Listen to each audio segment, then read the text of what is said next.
Hi there, and welcome to another edition of the Gersnet Weekly Podcast, the independent Rangers podcast, which is brought to you by fans for fans, and where the content is free. It's another preview show for you tonight, guys. It's live on the Friday night. I'm your host, I'm Colin Armstrong. As I tell you every time I host, that it's not just the pod that we do here at Gersnet. Frankie's got his social media. There's articles, there's match previews, match reports, all that kind of stuff.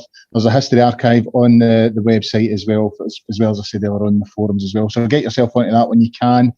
If you enjoy what we do here at Gersnet, then we would ask you to subscribe to the YouTube channel. Put the word out there in social media. Well, as I said earlier on, we're live tonight. It's a Friday night. We're having a look at the game tomorrow against St Johnstone at McDiarmid Park. The podcast will be available to download and stream on a variety of platforms from tomorrow, including Acast, iTunes, YouTube, Castbox, Spotify, all the usual gump guys that I tell you every time I'm on. Even I bore myself with that stuff, I must admit, but there we go. And now to bring in my guest, and it's my usual Friday night guest. It really is. We joked about it the last time we were on the preview show, Stewart, that no one else will work with me. But literally no one else will work with me. It's me and you again. No one, when the word went out, who wants to do a preview show, all we got was tumbleweed, and you had to come in and save the day again. Well, thank you for that. Given some of the comments about us appearing in a double act again, it's been everything from the two Ronnies to Waldorf and Stadler, and I preferred myself from the glamorous days of All In Wrestling, Bobby Barnes and Adrian Street. You can pick, you can choose who you want to be, but as long as there's no Big Daddy and Giant Haystacks, that's the main thing. Well, actually, we've been eating this week. I might end up like one of the two of them, but that's another story entirely. So how's your week been? How do you cope with international weeks? Do you enjoy them? I mean, I find they're an absolute a bane on my life. I hate them. But what about yourself? Have you enjoyed it? No. I am a few months older than yourself. I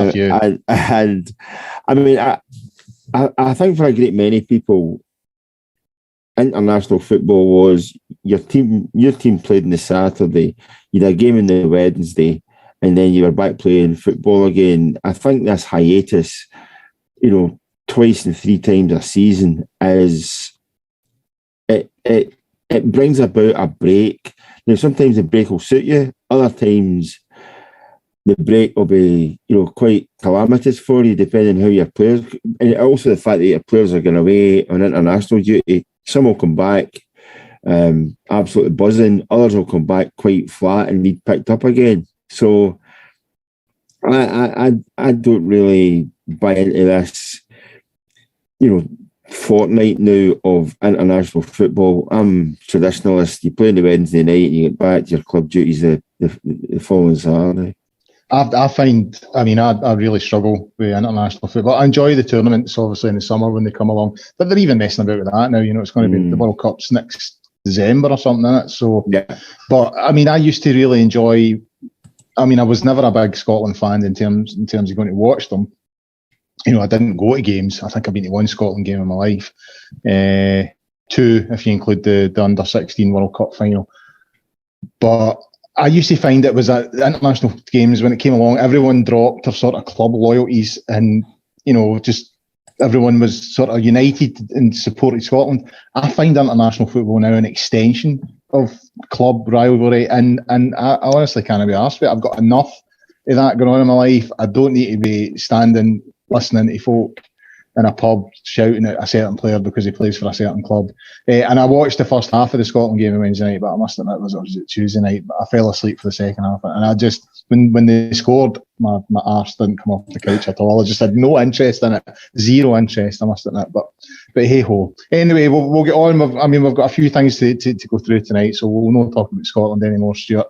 I suppose the first thing we need to talk about. It's just been a bizarre couple of weeks since that Old Firm game. It's been mental, actually, and it continued today with the announcement that Dominic Mackay is resigning for Celtic, and strangely, he's also deleted his Twitter account, which is that's obviously fed the rumour mill and all that kind of stuff. I did get something today from someone I know who is relatively well connected, who's telling me that the reason he's deleted his Twitter account is because he just doesn't want to deal with the imminent fallout. His notifications are just going to go through the roof, so he doesn't want to deal with that, apparently. And the reason he's resigned is due to Pistol Pete pulling strings in the background, and it would appear that he's very much the man who is still in control. So it would appear the banter years are still continuing over there, Stuart, and it's brilliant. I don't. First and foremost, I know Dominic, and I think when he took the job, there's a lot of people. First of all, the criticism was from Celtic fans, "Oh, he's a rugby guy. What could he know about Celtic?" Actually, quite a lot. And I think it's doing him a disservice to say, "Oh, he's just a rugby guy." The SRU is a big organisation with many tentacles that took a bit of looking after at times. And the thing is, about somebody in that kind of position in terms of administration, it's like being a Formula 1 driver and jumping out of a McLaren and jumping into a Mercedes. There isn't that much difference. There's a difference in the performance level, but the actual technical side of things are much the same. And people saying, "Oh, he'll never get used to it because it's football." And I think maybe it was an eye-opener for him. But, again, the fact that he's left that role after 5 months, there will be all sorts of speculation about that. And, maybe, and some of us have found this in the past, that after 4 months, 5 months, you suddenly find the job that you thought was going to be your dream job doesn't really measure up to what you actually thought it was going to be. And that happens in life. That happens in all walks of life, not just because you're suddenly a chief executive of a football club or a major sporting organisation. Sometimes it just doesn't work for you. Given the fact as well that he'll have had a shift and a half to bring in players for Celtic and a new manager as well, I think maybe a lot of that, and what goes on in the background might have been a bit more of an eye-opener to him. But again, that's just entirely speculation at this point in time. And the fact that he said it's for personal reasons, I would prefer not to be speculating in terms of what it's about for that very reason. I think the guy should have his time, and if he wants to come clean on it at some point in time, then that's absolutely fine. What I would say is that the kind of land of, if you like, milk and honey that was portrayed a few years ago, in the last 18 months since the coronation of Celtic as the champions, to give them 9 in a row, it has not been the easiest time for them. Not that you'll shed any tears for that, but the fact is that I had been to see Celtic just before that. The season was terminated against Copenhagen, and none of the flaws and the faults from that performance had been looked at. They started last season with the exact same team that basically bombed against Copenhagen, and having seen that, I would never have said, "Oh, I'll stick my mortgage on Rangers winning the title," but I knew Rangers would have a much better chance last season because of that, and so it proved. So I think it's one of these ones where you just take a step back, sit yourself down, put the popcorn on, and wait and see what develops. Yeah, it's going to be another interesting few weeks, and I'm sure the guy that makes the barriers is rubbing his hands with glee at the moment. I think he anticipates a few more orders coming in. And another wee announcement yesterday in this sort of crazy week, Stuart, and it'd be good to get your views on it. The announcement that, for large scale events over 10,000 and stuff like that for outdoors, anyone over the age of 18 would require a COVID passport to gain entry. Now, I know there's a lot of feeling about this. What I'll say, in my sort of opinion on it, is I can understand the rationale behind the decision. Cases are going through the roof again. I think the last thing anyone wants is another lockdown. So I can understand the argument for it, and I think in principle it looks like a sensible idea and a good idea. My worry is the logistics behind it and how it's actually, how the organisations like Rangers deal with this. Now, I'm speaking as a supporter who couldn't get into the Malmo game because they didn't activate my smart card. Thousands of others were in the same boat.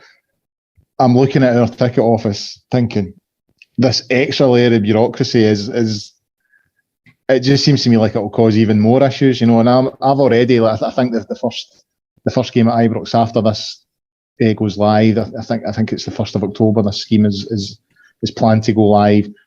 I think we're against Hibs on the 3rd of October. And I'm double jabbed and my son's under 18, so we should be fine. He doesn't need to do anything. I've already got my sort of notification that I'm double jabbed. But I'm already anticipating not getting into Ibrox on the 3rd of October. You know what I mean? I'm expecting large scale issues. So what about yourself? I mean, how do you view it? I think it's first of all, I think it's hugely misleading, especially in Scotland, that a couple of weeks ago even, there was real protests about this COVID passport being some kind of English/Westminster/conservative idea, and it was wholly unpopular. And lo and behold, we now have it in Scotland. The sort of, it's a bit like the weather you see in America. We'll get it 3 weeks later. It's a bit like what you see in Westminster. We'll get 3 weeks later, but it'll be tarted up in a slightly different fashion. Now, I would have to say I am utterly sceptical about how this will work. It's easier to collect stamps on your Costa Coffee card and for how many cups of coffee so you can earn a free one than when it is something that's actually deciding upon whether people can actually venture out and live a real life out there. And I think that part of it, how indeed you turn up at a turnstile at Ibrox and somebody said you don't have both jabs. Where do you start your argument? Given the arguments that we've had at Ibrox in terms of, tickets that you print off not working or season tickets not working, I mean, I think this could just be another catastrophe waiting to happen. And, I do feel sorry for the football clubs as well. And it would be, if there was a system in place that you could actually say, yeah, there it is, it's on my phone. You send me this if I'm double jabbed and it'll work. And have a system whereby you were identified regardless of whether you went to see, Elton John or whether you went to see Rangers. But my sort of gripe on that is that these things are not guaranteed. And this should be an easier process, and I think it's going to turn out to be. When you turn up at a football match because you've printed your tickets off, and you're turning up an hour and a half early to get into the stadium, there's nobody in the stadium, and you just want to make sure that your ticket works. That's not really a place you want to be. So I'll believe it when I see all of these different sort of facets working. Up until now, I will remain my usual sceptical self. And one sort of last thing from through the week, Stuart, before we move on to sort of looking at tomorrow's game. I mean, that there has been a serious fallout in the last couple of weeks on the back of, the Wolfern victory. You know, when you had the story in the Daily Record, they went for the boys at Heart and Hand, and since then it's been.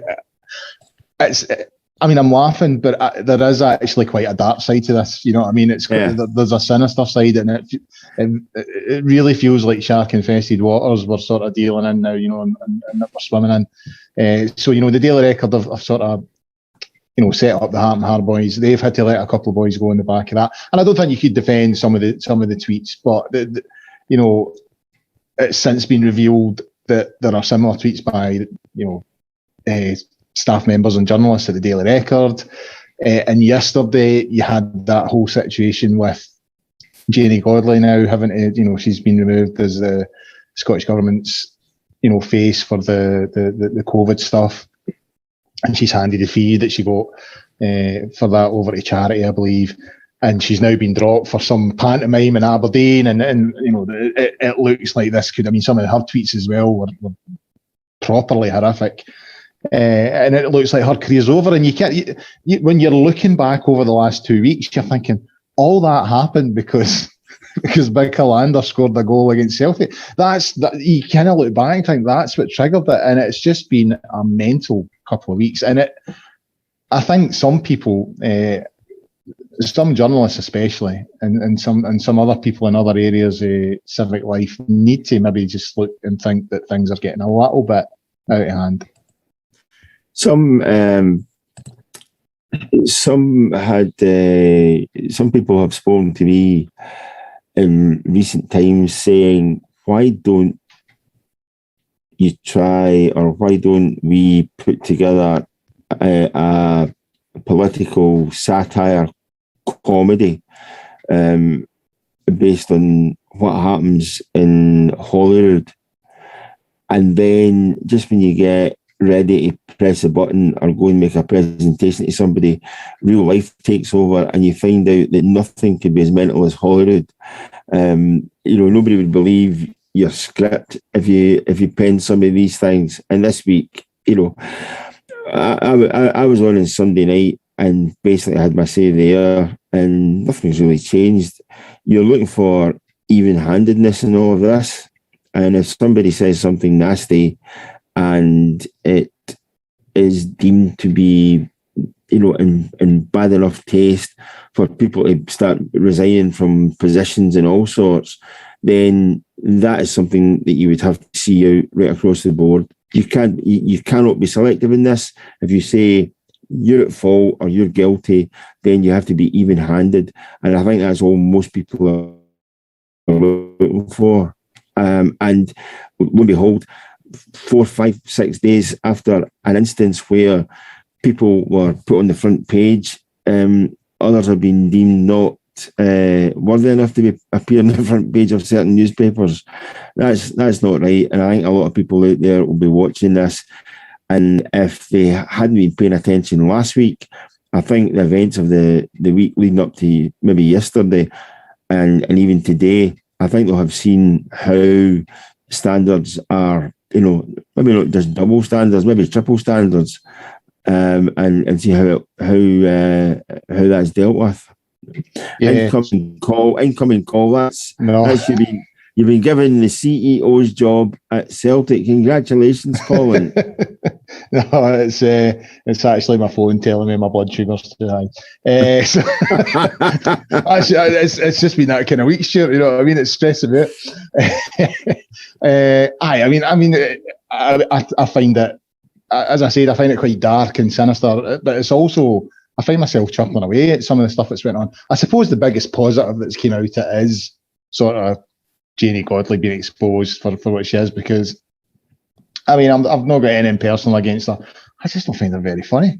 You know what I mean? I just don't know how she ever became a comedian. I just find her a bit shouty and a bit kind of just not funny at all. She's up there with Mrs. Brown's Boys and the laughter stakes for me. So if it removes Janie Godley as a comedian, then I think maybe it's been a worthwhile experience over the last couple of weeks.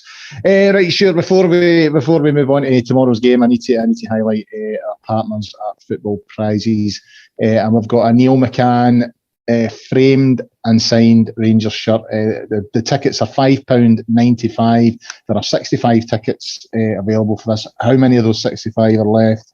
I couldn't quite tell you. I'm looking at it now, so it's like the kit that he wore when he scored those 2 goals against Celtic when they won the league back in, was it 99? I think it was. So the deadline for this is Nike top blue. The Nike top, yeah, but it's that blue band across it. Yeah, that's right. But it's the 18. It's not the front of the shirt. It's the back that's framed. It's an impressive piece of kit. As I said, £5.95. 65 tickets. The deadline for that competition is this Wednesday, which is the 15th of September. So get yourself onto that. You'll find that at footballprizes.co.uk if you want to get yourself onto that. Right, Stuart, on to tomorrow's game. St Johnstone at... hold on now, I'm all over the shop here. There we are. St Johnstone at McDermott Park. I think it's a half-12 kick-off, live on Sky. Steven Gerrard's back. You know, we've got all those players back who missed out because of the COVID stuff during the Celtic game, all that stuff. So we've got a manager back. We've got all the players back who missed that game. There has been other issues, though. Obviously, Hadji has tested positive for COVID.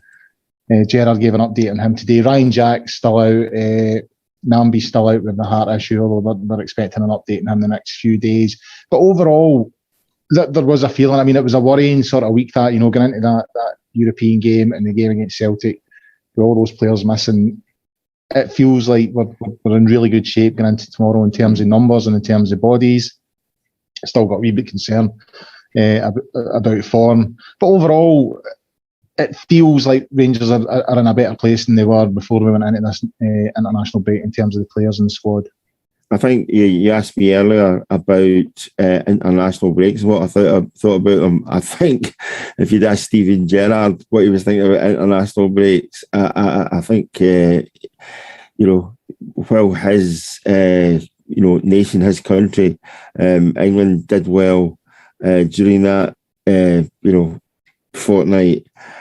Ultimately, I think he would have much have been preferred Rangers to have another league game and press on after that Old Firm one. I think, you know, the European tie that Rangers really, I mean, they really had to get a result on that, didn't they? They couldn't have the disappointment of not having Europa League football as well. Yeah. So that was job done. Beating Celtic, job done as well. And again, as you rightly point out, Colin, both of those results were achieved with reduced resources in terms of player personnel. So big results there for Rangers. And I think the fact that they've come through those matches there, winning both of those games, and now they've got players coming back into the frame. And I think they are in a good place. It's a bit like getting all your new toys out of the box again, isn't it? And again, not much pressure on Steven Gerrard, I have to say. I mean, Gary McAllister, I'll just be sitting back in the chair and saying, right, on you go, Gaffer, show us how. I can show you how to do this, but I'll leave it up to you this time. The game at McDermott Park, a big game for Rangers. I mean, I was trying to remember back in time, and I remember a hell of a lot of matches with Rangers at St Johnstone. Sometimes, occasionally, it's a place where Rangers struggle to get a result and struggle quite badly. Quite dour matches against a St Johnstone team, regardless of who the manager has been. Pretty well set up, difficult to break down. You can't say they're spurred on by a huge home support because they just don't have a huge home support. But it's always been a difficult game. Other matches Rangers have won at a canter. You know, I remember I've been there and seen Rangers scoring 4s and 5s and the likes. But again, tomorrow's a completely different perspective on it because they have to pick up they have to pick up where they left off against Celtic. It's not just about looking over your shoulder and seeing where Celtic are just now. If you look at the league table, Rangers are still chasing Hibs and Hearts. Who'd have thought Edinburgh would have been sitting in pole position or they're two runners in top of the grid just now, but that's the way it is. So it's still early on in the season, but again, you don't want to be losing ground to anybody else, and a big result is needed tomorrow, a big performance as well, just to reiterate that Rangers are on song and Rangers can produce results.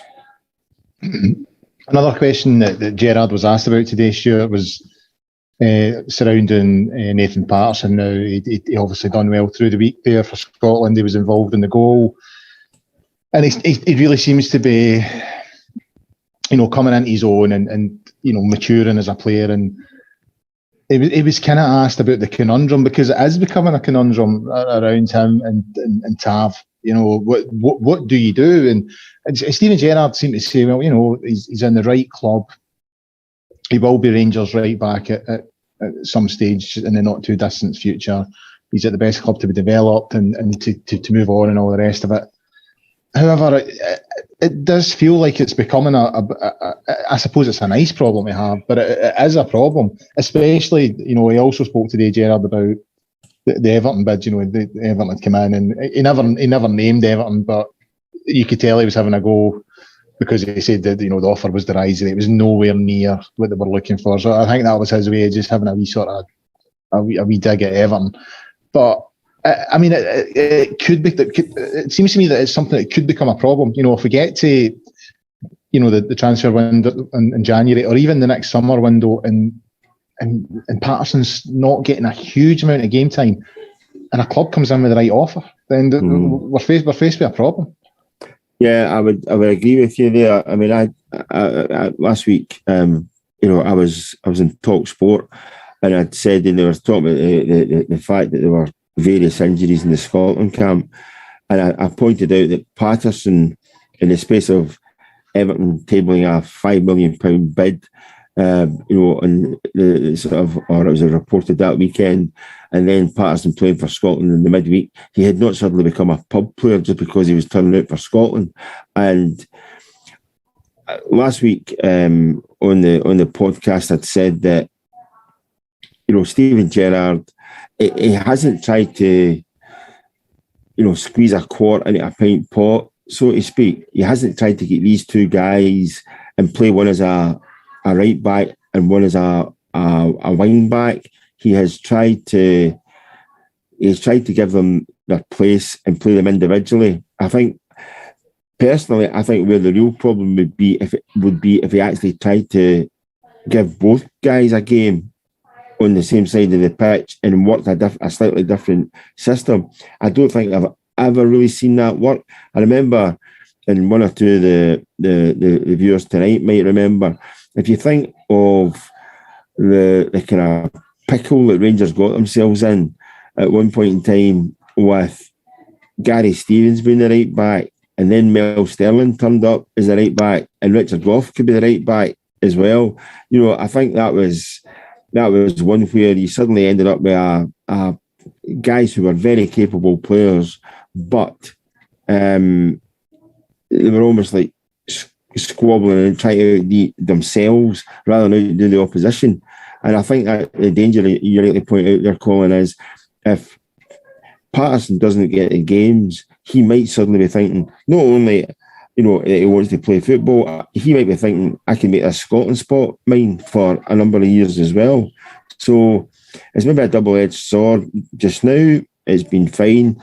When Tavernier's been out, Patterson's been a more than able deputy. I noticed the poll that's taking place just now, if both were available, who would your right back be? 52% says Tavernier, 47% say Patterson, 1% I think just buggered off halfway through and went to the pub there with that vote. But the fact is that Tavernier just sort of shades it slightly.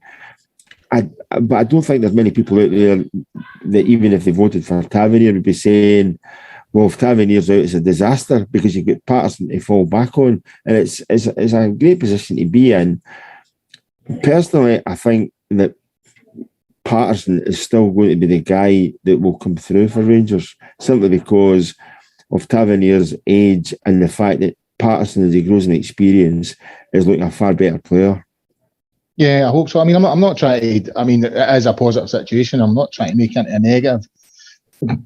I'm just thinking it potentially could become a negative if especially considering we've already had a bid for Patterson. If he continues to display, the sort of form that he has been displaying, even if he is getting limited game time, then you never know. A club might up the ante and we could be presented with a bid that the board wouldn't be so keen to knock back. So yeah, it was an interesting discussion today. On to St Johnstone, Stuart. Now, I mean, they obviously caused us a few problems last season, particularly that game at Ibrox when they knocked us out the cup. Callum Davidson, I mean, tremendous what he done last season, double cup winners, all that kind of thing. The most successful team in Scotland last season, apparently, by the way. But we'll not get into that. This season, it doesn't look. I mean, obviously they've had the European stuff to deal with as well, but overall, it doesn't look like it's quite clicked for them so far this season. They've played 4, drawn 3, lost 1, no wins in the league so far. As I said, look a bit off the team that done so well last year. They've also lost Jason Kerr and Alan McCann, 2 of their most sort of influential players. So, I mean, it's a strange one because it's a club that, and a team, especially under Davidson, that makes me slightly nervous. But looking at them now, you feel, we should be confident going there because, they have had the sort of stuff and kicked them out a wee bit. They've lost 2 influential players and they're just not performing at that same level that they were last season. Although I suppose Callum Davidson would look at it and say, well, what better time to start than against the champions? Yeah, listen, I quite enjoyed watching St Johnstone last season, simply because they made the most of what they had, and and it's dead easy to say, okay, you want your team or specific team to try and win, but I thought it was quite refreshing the fact that St Johnstone came along and lifted both cup competitions. It was something different. It's something, that others can't be too condescending about because their clubs have won any trophies in several seasons. So it was pretty good from that aspect. And I do think that, St Johnstone have had a very good young manager. I honestly hope this. I know he's won, 2 trophies. I hope if it gets tough for him at any point in time, they don't just suddenly jettison him and think, well, we can do better. I think they would find it very difficult to do better than what they've got just now. So, all of that said, he will set out a team that will make it difficult for Rangers, difficult to break down. He also has a team that are pretty good at doing what they're told. If they're instructed to play in a certain manner, they seem to carry out his word to it's a letter of the law type thing, which again makes them a difficult team to play against. But all in all, you would still think that Rangers might just have too much firepower for them, and the fact that Rangers have got they've got goals in them. Okay, it might only be 1 a game, but 1 wins you a match. And I still think this is a game that Rangers could take all 3 points from and obviously keep themselves going in the right direction in terms of the league. One sort of final point, announced tonight that St Johnstone have signed Effie Ambrose. I don't want to jinx it because I don't want to have too much of a laugh at his expense because he'll probably go in and score the winner against us tomorrow if I do that. But he's always good for a laugh, Effie, isn't he? You always expect some sort of calamity on the part when he's there. I know he's been involved in a few. However, I think personally, he is an absolute model professional. He really is, and guys I know who played with him have said that. He's tended to get it wrong from time to time, but you only need to look at what he's done at club level and also what he's done at international level to understand this guy's had a right career. I don't think he'll ever be considered part of the St Johnstone youth policy now that he's arrived in Scotland. And again, it does smack a wee bit of,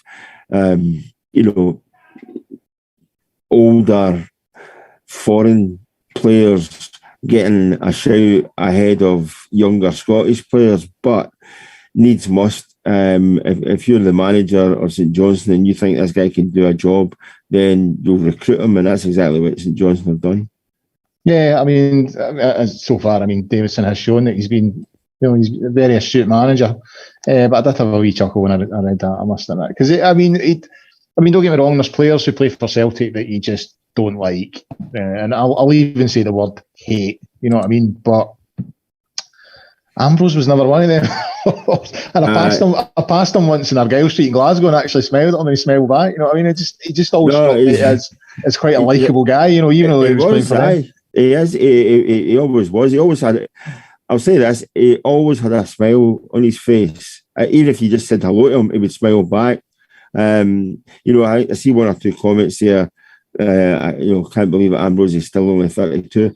I think he might be missing out school holidays or or summer holidays and that. But no, he's been a really good professional.